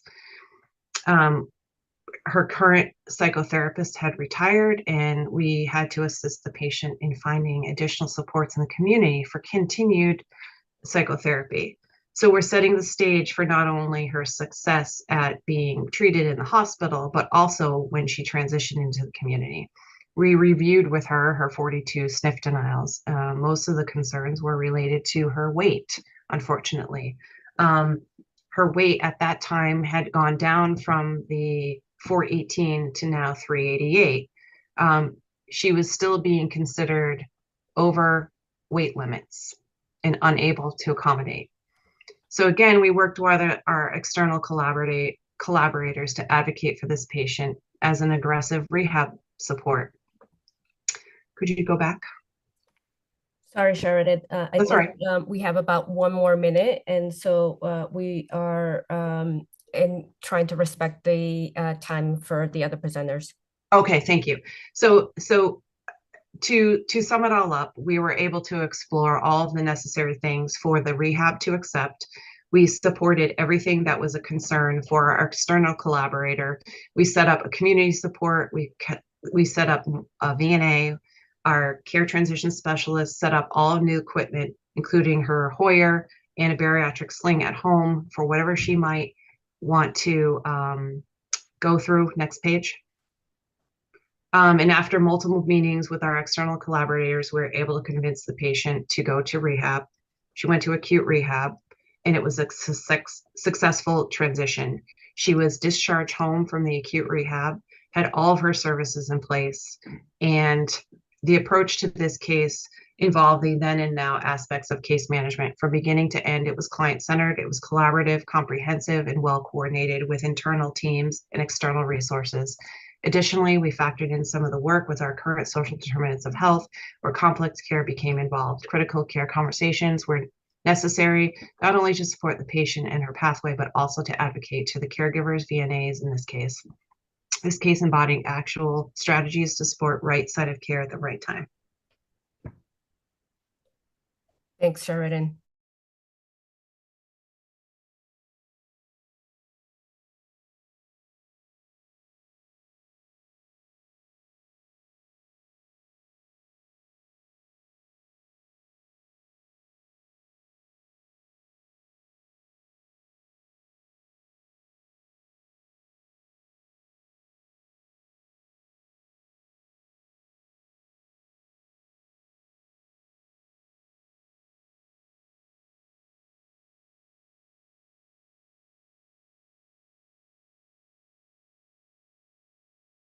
Nancy, for that wonderful introduction and the opportunity this morning to share who we are at Family First and what we are doing for caregivers. Family First is a premier leader of caregiver support in the benefit space. Our life event experts and proprietary technology tools are improving the health and well-being of caregivers and their loved ones across the world, directly impacting the quality and total cost of care. Our business in geriatric care management and the home health spaces has been around for 30 plus years, and we have grown tremendously in the benefit space in the last 5. Each of our leaders here at Family First has their own personal experiences with caregiving, driving the passion and desire to transform the lives of caregivers across the world. The team also has extensive experience working in the benefit space, many of whom grew Best Doctors, the first expert medical opinion to be acquired by Teladoc back in 2017. The experience includes marketing, finance, operations, clinical, client success, and data analytics. In our world, we're considered a holistic and comprehensive caregiver support program. We offer a hybrid service, which includes expert-led service delivery enabled by innovative technology. Caregiving is a broader topic than what most people truly think it is, and you'll learn about that in our upcoming presentation. Many caregivers do not even identify themselves as caregivers. At Family First, we're helping them to discover their strengths and abilities as it relates to their caregiving journey. We're there to provide expert support, guidance, advocacy, and coordination for the caregiving needs across a continuum. We're considered holistic and comprehensive for a few reasons, but number one, we center our program around the caregiver, helping to solve the challenges of their loved one, your patients out there in the community, but we ensure we focus our support on the caregiver to ensure their needs and goals are being met, physically, emotionally, socially, and financially. We truly believe that the best care in the community can be done when you have an empowered caregiver who experiences balance in their personal, work, and caregiving life. Our experts help caregivers support loved ones of all ages facing any type of condition. 70% of our caregivers are generally dealing with an aging loved one and navigating how to help them age in place safely out in the community. Our general population of caregivers tend to be in the range of 30 to 50 years old, and many being what we call that sandwich generation caregiver, those taking care of aging parents or loved ones, as well as children. The other 30% of our population tend to be the parents of children with disabilities, like cerebral palsy, autism is a big one, and adolescent substance use concerns. We're positioned and structured to help any caregiver at any time. Offering non-elected benefits to employees has been a strategy of employers for a very long time. Providing these ancillary benefits to employees helps with productivity, absenteeism, and most importantly, fosters a culture of care. With the right benefit structure in place, employers help to reduce the total cost of care for their employees while supporting their personal needs. Health plans are also seeking out innovative solutions that are driving positive outcomes to aid in not just the satisfaction of their plan members, but again, to also help reduce that total cost of care. Family First identifies employees and plan members who are caregivers. We risk stratify them with our own proprietary risk engine called the Caregiver Risk Index. And then we deploy effective, evidence-based, and personalized solutions for caregivers. This in turn helps produce positive outcomes, not only for the caregiver themselves, but also that patient out in the community, impacting the entire healthcare ecosystem. Reduction in risk for our caregivers by 33% across our population often establishes on average a 4-to-1 ROI for most organizations. We offer an integrated platform that connects our caregivers to our expert curated content, digital tools that make caregiving easier, and access to our experts. Our experts are enabled by a care management platform built by case managers for case managers, and we're really proud of it. It integrates their experiences with each of the caregivers that they're working with. We're an omni-channel offering, so members can access whichever way they feel comfortable with. We offer a mobile app, a web app, traditional phone call, text, or chat. We meet everyone where they're at. As caregivers engage with our digital platform as well as our experts, we're generating that caregiver risk index that I mentioned. This is a proprietary tool that has over 100 different triggers that are based on our years of data, and it indicates caregiver burnout from both a subjective and objective view. It takes into account caregiver resiliency and perceived ability to manage through their caregiving situation.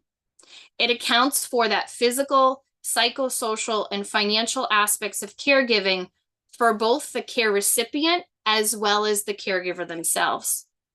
As members engage with our program and have the right personalized solutions and support in place for them and their loved ones, we start to see their risk reduce. And as I mentioned before, we do see an overall 33% risk reduction for our caregivers across our entire organization. Here are just a few things our members are saying about us that truly represent our expertise, our mission, our values, and our passion to transform the lives of caregivers and impact the overall healthcare system in a positive way. Everyone at Family First is grateful and empowered by the trust, the partnership, and the confidence that employers, health plans, health systems, and most importantly, caregivers entrust to us on a daily basis. Thank you again for allowing me to share a little bit about Family First. I'm now going to hand over this part of the presentation to my esteemed colleague, Carrie Sennett. Thank you, Sarah.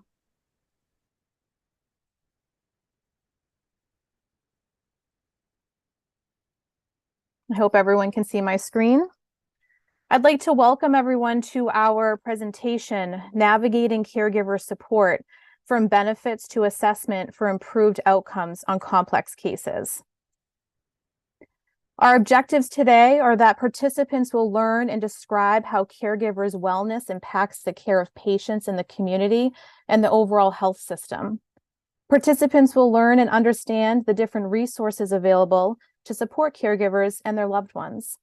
And finally, we will review a mini caregiver assessment that can be used within the case management process. The presenters of this presentation are employees of Family First. There are no other conflicts or financial disclosures with the presented material. Now, who is a caregiver and what are they doing? A caregiver is a person that's tasked with managing the health and the wellness needs of their loved ones.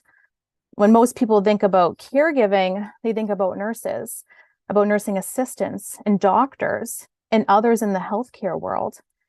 Outside of nurses and doctors, the common belief regarding caregiving in the home is that it's often related to giving a bath or a shower or administering medications. Now, while that is correct, that is not all that caregiving is. It's often intertwined activities It's commingling with competing priorities of life. For the purposes of this presentation, we will be discussing the informal or the unpaid caregivers of the world. They are the immediate or even the extended family members of a loved one, or friends or a neighbor of the patients that we encounter in healthcare. And these informal and unpaid caregivers are taking care of our patients in the community. Now, let's go back to the thought of the intertwined activities. Caregivers often find themselves taking on physical, emotional, financial, and advocacy aspects of care for their loved ones.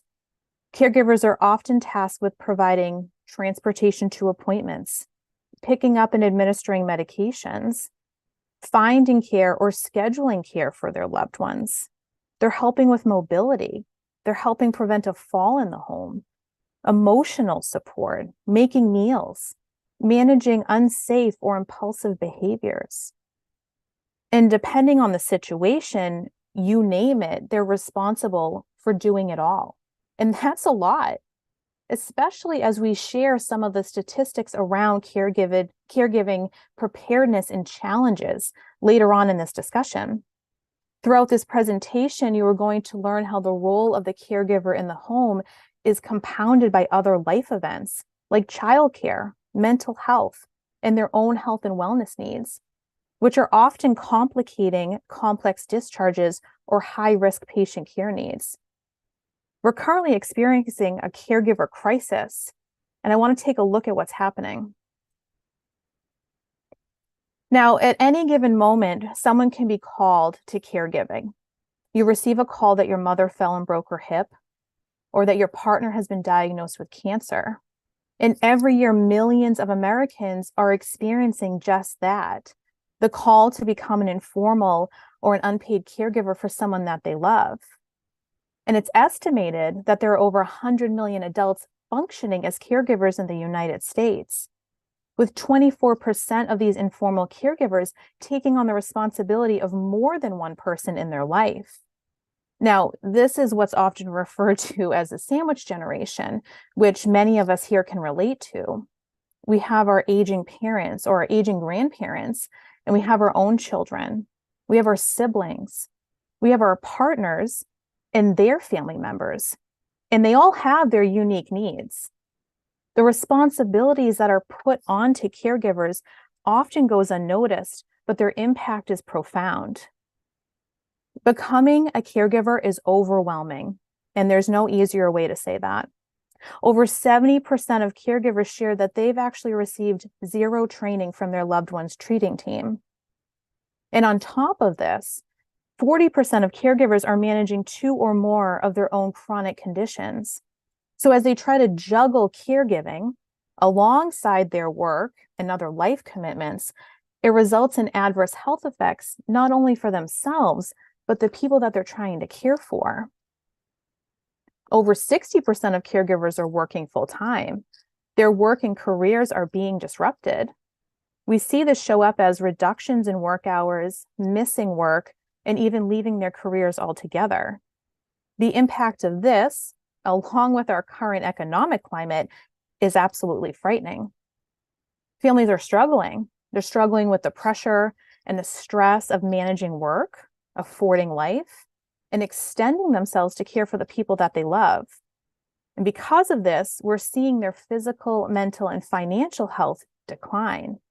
This is actually exactly what we see at Family First, this high prevalence of severe caregiver burnout. One of the first things that we ask our caregivers when we start working with them is, how are you doing? And almost every response to that question is, no one has ever asked me that. When we offer this opportunity for caregivers to share and reflect their experiences, we can gain insight into their physical, mental, and financial health statuses. I want to take a deeper look into the caregiver insights that we're seeing. In 2023, caregivers reportedly spent an average of 26 hours per week on caregiving tasks alone, and that number is on the rise. We need to stop and appreciate what the statistic is saying. and what it truly means for many of the folks around us. As we sit on this call, as many as 10, maybe 15 of us are active caregivers. Many of us are working full time. And that's a 40-hour work week. So on top of this 40-hour work week, you're providing care to a loved one at 26 hours a week. So here we are at 66 hours a week with minimal time left over for anything else. How do you find time for self-care? How do you find time to do anything that you enjoy, that brings you happiness, that provides you relaxation?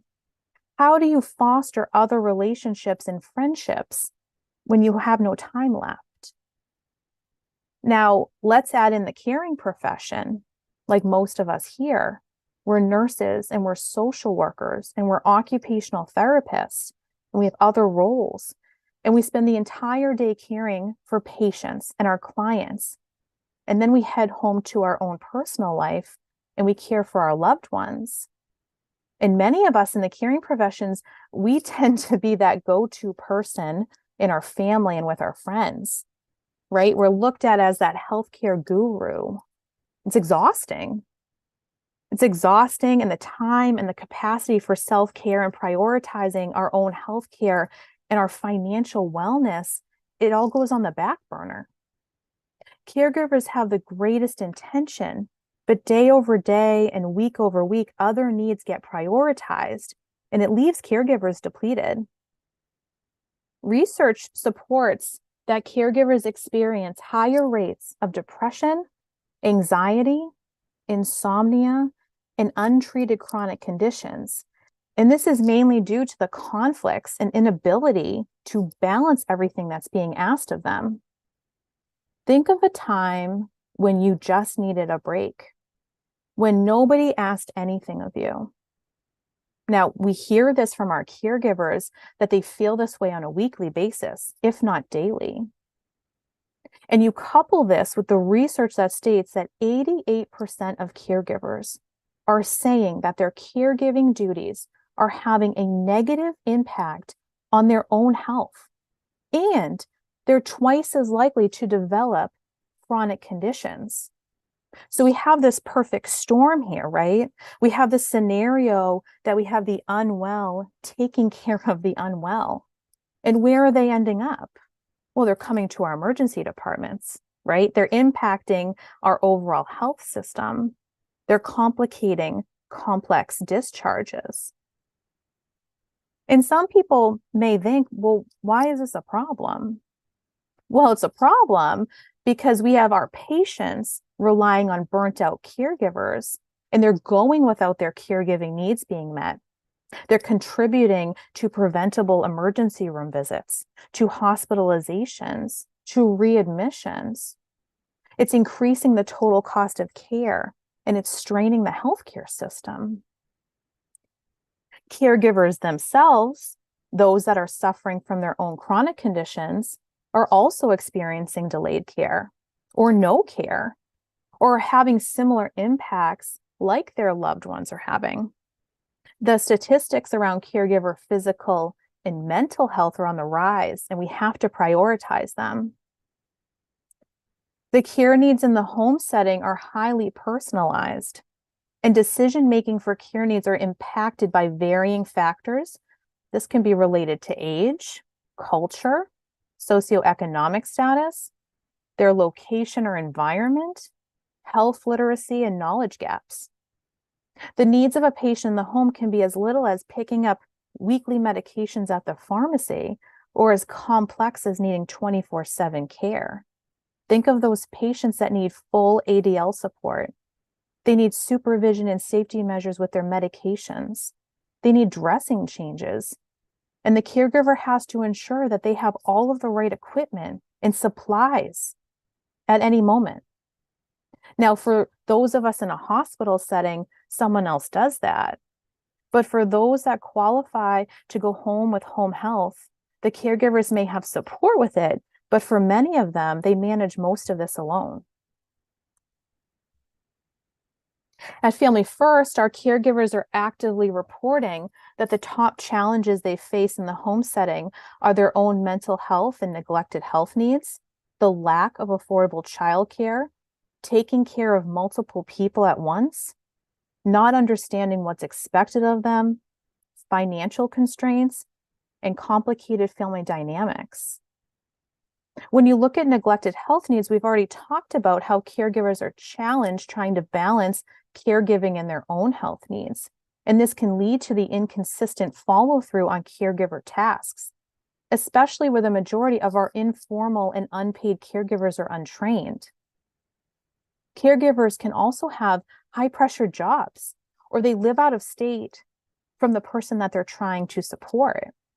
They're juggling multiple things, including trying to find childcare with limited time to spare. Financial stressors is a huge barrier for caregivers. Does the caregiver understand their loved one's health insurance coverage? Do they need to be connected to an insurance counselor to review and understand the difference between Medicare or a Medicare Advantage plan? How many of our patients or our caregivers are embarrassed to share with us that they cannot afford their medications? How do we see this showing up in a clinical setting?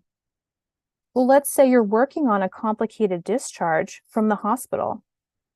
You have a patient that's going home on 3 weeks of IV antibiotics. Their daughter is coming after work to learn about the discharge. The daughter comes to the hospital after fighting through traffic. She meets with the doctor first, who starts going over some information. The case manager comes in and shares that the plan is for her mother to go home with home infusion and a visiting nurse. The case manager leaves, and the infusion company comes in to do a teach with her. They leave, and the bedside nurse comes in to review discharge paperwork with her. Now, during this process, the daughter keeps saying, yes, okay, to all of this clinical information that's being thrown at her. But what is going on in the mind of this caregiver? How do we know she's truly understanding all of the information of what her loved one needs for safe and quality care? Knowledge gaps are a barrier to becoming an empowered caregiver, a caregiver who can feel confident in advocating for the people they love. Now, I think most of us can agree that family dynamics is a critical challenge, especially when it comes to advanced care planning. What does this mean for complex case management? Think of your patient that has had multiple readmissions, lengthy hospitalizations, all for the same chronic worsening diagnosis. And during each hospital visit, the treatment team attempts a palliative care meeting, maybe a hospice meeting.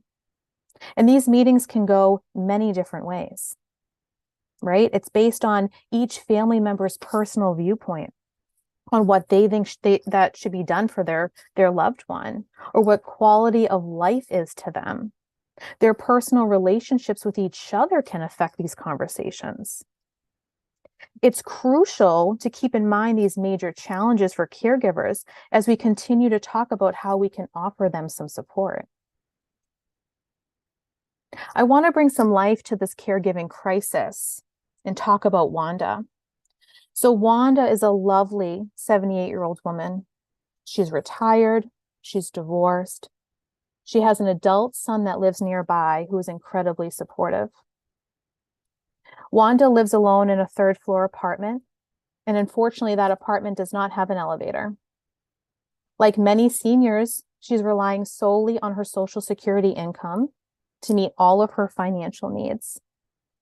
This is her rent, her utilities, her food, and her medications. Her past medical history includes COPD, of which she's dependent on oxygen. She's a former smoker and has been successful in smoking cessation for a few years. She also has heart failure, high blood pressure, diabetes, anxiety, and depression. Now, Wanda shares with us that she hasn't been taking her maintenance COPD medications. And when asked about that, she shares that when she went to fill them, it was a couple of $100s, and that's something that she can't financially support. Wanda's also behind on her utility bills, and she's been receiving letters that she may be at risk for disconnection of her services. Her portable oxygen tank broke last month. Now, this problem, along with the 3 flights of stairs and her poor stamina, has made it nearly impossible for her to leave her house for follow-up care or basic errands. She has such limited endurance that she finds it difficult to keep up with meal preparation. So she's relying on takeout meal delivery. And that's leading to a poor diet, especially with all of her health diagnoses. She has limited transportation options because her son works full-time. When you take this picture and really look at it, you see that Wanda is living a very isolated life, with her only support network being her son. Now, we have the opportunity to meet Mark, and Mark is Wanda's son. He's 42 years old. He works full-time as a mechanical engineer. He shares that he's married. He has 2 beautiful children. One of his children has a diagnosis of autism, and that's successfully being managed at this time. Mark goes on to share what he's been doing as he cares for his mother. He's picking up her medication at the pharmacy and filling her pill box. He's making every attempt to get her to her medical appointments, but again, it's become near impossible with her broken oxygen tank and the 3 flights of stairs in his own work schedule. He goes by her apartment almost daily to check in on her. He feels terrible that his mother is having financial struggles and has been trying to help her catch up on her outstanding debt. When we step back and we ask Mark, how are you doing? How are you coping with all of this? Here's what we learn. Mark shares that he is so incredibly overwhelmed with his mother's unaddressed care needs. I feel like I'm drowning. I'm drowning trying to keep up with everything. Mark knows how hard it is for his mother to afford everything, and he has the best intention with helping her. But now he has his own financial burden. He has maxed out a credit card, which he solely uses for his mother's needs. Mark opens up about his personal life. He's teary-eyed, and he's admitting that his marriage is suffering. His conflicting priorities between his family, his mother, and work, it has him missing his children's bedtime routines, their school events. He hasn't been able to have a night alone with his wife in over a year, and now she's upset over the financial concerns. Mark ended up in the emergency department last week. He was suffering from abdominal pain, nausea, vomiting, unable to tolerate a diet. He was found to have a colitis flare. He admits he hasn't been taking care of himself, and he hasn't been taking his medication. As we sit here and reflect on Mark, we can all agree that what we have here is a severely burnt out caregiver. Now, I want to hold our thoughts on Wanda and Mark for just a few moments. How can we as case managers help caregivers like Mark? Thankfully, there are a multitude of resources available to caregivers and patients alike. Now, alongside that, there can be knowledge gaps that exist related to what resources are available, or in some communities, the number of resources or where to begin, where to go can be overwhelming. Some areas are resource deserts. They have long wait lists that creates frustration for caregivers. As case managers, we experience those similar frustrations, and we often feel the constraints of the healthcare system. It can limit our abilities to keep abreast of all the new resources presenting themselves, whether it's through our local communities or nationally. For these reasons, it is so important as case managers that we refresh ourselves, that we educate caregivers and patients about what exists outside of the hospital setting. We want to try to help them achieve optimal and desired outcomes for their personal situations. Now, what's often overlooked is the employer-based resources, and these resources can be available to our caregivers and our patients. In the last 10 to maybe 15 years, the employee benefit landscape has significantly evolved from offering your standard healthcare insurance and paid time off to so much more.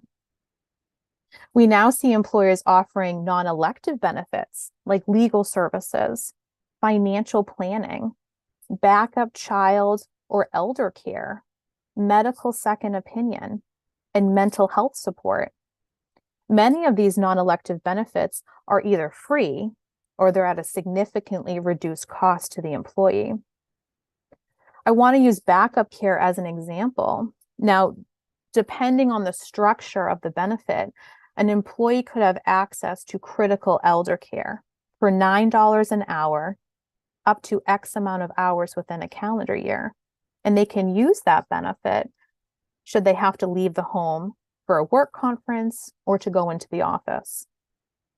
They may have access to a free virtual medical second opinion, and that can alleviate the cost of travel expense and the need to present to multiple different providers for another opinion. Employers are investing in offering these benefits to enhance the overall health and well-being of their employees to control healthcare costs. It's similar to what we see and what we experience in the hospital and the health system environment. Like the benefit offering we see with employers, health plans and health systems are now starting to partner with innovative programs and services to again support the overall improved health outcomes and reduced total cost of care. Now, getting back to caregiving itself, in the benefit space, both the employer and the health plan-based benefits, you'll see different types of programs available to your patients and your patients' caregivers. And I want to talk about that. So all benefits are helpful to caregivers and their loved ones at some point within their caregiving journey. When you consider employer benefits for complex case management, again, regardless of the category they fall under, they can be helpful, but knowing they don't all deliver the same thing is crucial. So your basic benefits are the ones that we're typically familiar with.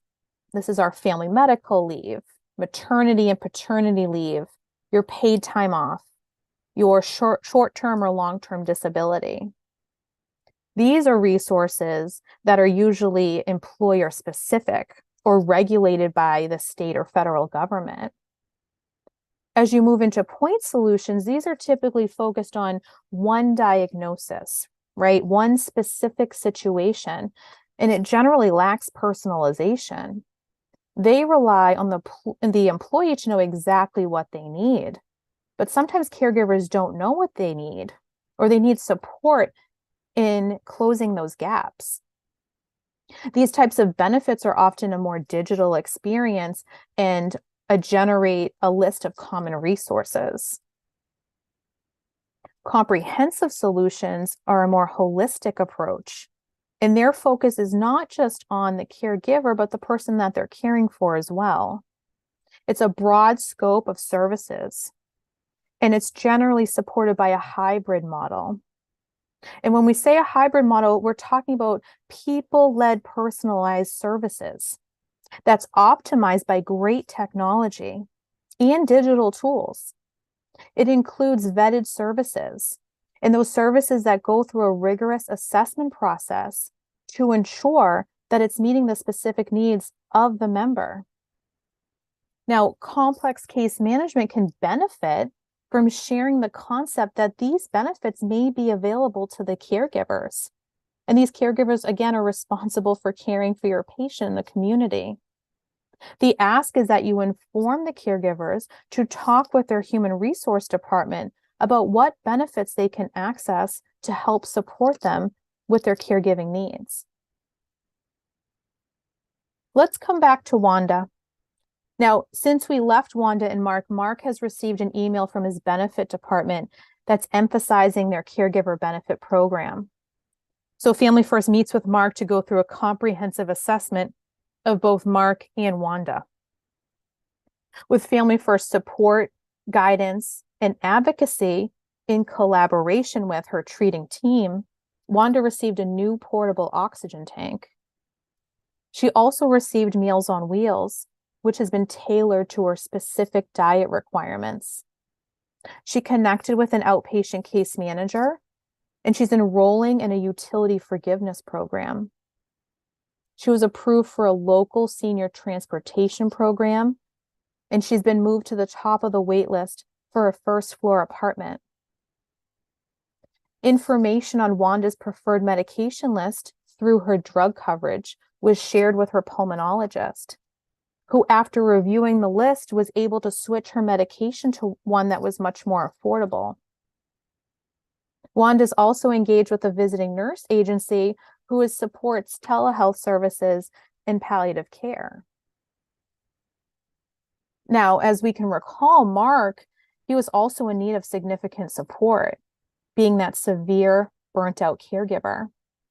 Mark is now active in counseling. He's meeting one-on-one for his personal therapy and his personal goals, and he's doing joint sessions with his wife. He's been seen by his GI doctor to support the management of his colitis. He enrolled in a financial counseling program, and he's reviewing debt repayment strategies. He's been able to dedicate time during the week to participate in a local virtual support group that focuses on men as caregivers. With all of this support, Mark has a much better hold on his caregiver duties. Let's take a moment and recognize the amazing progress that Wanda and Mark have made with the support of a caregiver benefit. With the affordable medications, the working oxygen concentrator, in-home care options, and reliable transportations, Wanda is now compliant with her medication and her treatment plan.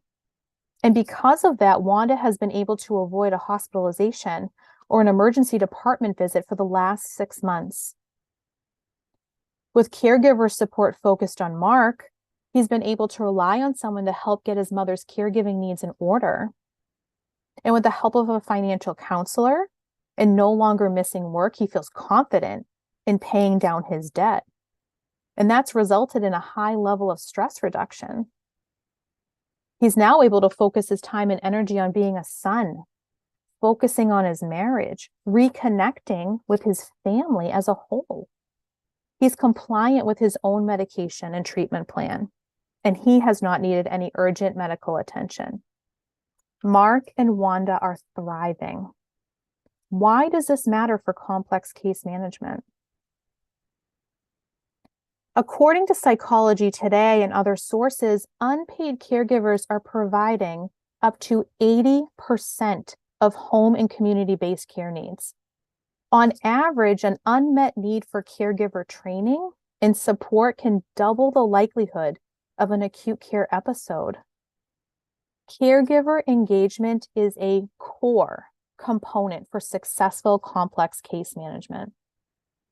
In our experience, many people don't know they are a caregiver. They don't identify as a caregiver. And there may be people on this call that are in the same boat.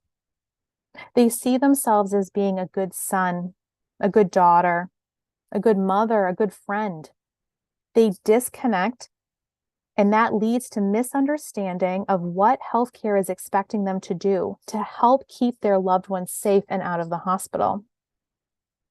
Caregivers with their own medical and mental health needs are not able to successfully carry out the responsibilities that healthcare often expects them to do without help. Family First support and guidance has demonstrated a remarkable results for caregivers across the United States. Our expertise has deflected 90-day readmissions by 39% and has reduced unnecessary emergency room visits by 25% overall. Case managing complex cases relies on the health and wellness of informal caregivers. They may have access to other benefits to elevate their caregiving skills and keep your patients safe and at home. Let's take a look at what you can do. We have developed the QCAR, which stands for the Quick Caregiver Assessment and Referral to Resources. Now, this can be used by case managers really in any setting when presented with a complex case, a high-risk individual, or those requiring a lot of care in the community. It's a simple 4-step tool, and it brings you through identification, assessment, providing support, and referring to resources. So step 1 is identifying who is your caregiver. This may already be done in your organization. It could be done by the case management team or another member of the disciplinary team through their own assessment process. Many hospitals do identify a caregiver, or they may be referred to as a support person or a care plan partner. As part of the discharge planning with CMS conditions, if your organization may not be doing this, this would be a great new process improvement to drive within your hospital. For step 2, take a few moments and assess the caregiver's awareness and their own unmet needs. This is a time to really understand where the caregiver is. It's also a time to understand their capacity to manage your patient's complex care needs in the community. Now, this is not about solving and planning for the caregiver, but it helps to understand what level of success or barriers exist from them when they get home. For example, if you're expecting your caregiver to drive your patient to dialysis 3 days a week, but she's struggling at work and she doesn't have childcare, she's likely not going to be able to get that person to dialysis consistently. Step 3 is providing support. You may be the first person asking this caregiver how they are doing, what their needs are, or if they know how to meet their loved one's needs. You don't want to just throw a list at them, especially after you gave them the environment to share how they're feeling. It only takes a few moments to validate their experiences and let them know that there's support to help them. Now, going back to that caregiver who needs to drive her loved one to dialysis, as we learn about her work challenges and her childcare challenges, how would we expect her experience to be if we skipped her validation and just gave her a piece of paper to refer to? Step 4 is a referral to resources. This is where you can make the caregiver aware of the benefits available to them, whether it's in your local community or your hospital. You can remind them that they may have additional services available to them through their insurance company or their employer, and all they have to do is call and ask. Again, we are not expecting hospital or clinic case managers to also take care of caregivers, but we can work together to get the caregiver to other members of the healthcare team to achieve optimal outcomes. We have provided a 2-page handout along with our presentation that includes this cue card and a template that you can use to fill in your community and hospital-based resources to provide to your caregivers. Thank you for allowing us to shed light on the caregiver crisis. I think we'd like to open it up to any questions.